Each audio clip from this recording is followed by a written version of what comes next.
ஈரோடு மாவட்டம் பவானி அருகே உள்ள சேர்வராயன்பாளையம் பகுதியைச் சேர்ந்தவர் ஏகாம்பரம்.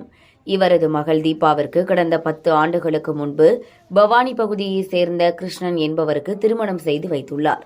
குடும்ப சூழல் காரணமாக 10 ஆண்டுகளாக மகள் தீபாவிற்கு பொங்கல் சீர் செய்ய முடியாமல் இருந்து வந்துள்ளார். இந்நிலையில் 10 ஆண்டுகளுக்கு பிறகு இந்த வருடம் பொங்கலுக்கு சீர் செய்ய முடிவு செய்த அவர் 5 மாட்டு வண்டிகளில் பாரம்பரிய முறைப்படி பொங்கல் சீர்வரிசைகளை மகள் வீட்டிற்கு கொண்டு சென்று வழங்கினார். அன்று பொங்கல் சீர் செய்ய முடியாமல் ஏக்கத்திலிருந்து வந்த தந்தை இன்று ஊர் மெச்சும் அளவிற்கு மாட்டு வண்டிகளில் பொங்கல் சீர் கொண்டு சென்ற சம்பவம் நெகிழ்ச்சியை ஏற்படுத்தியுள்ளது.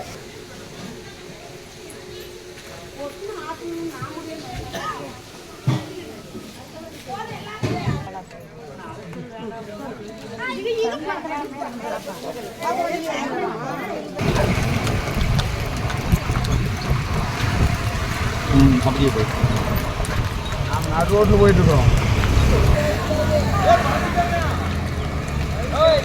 பார்த்துட்டு போல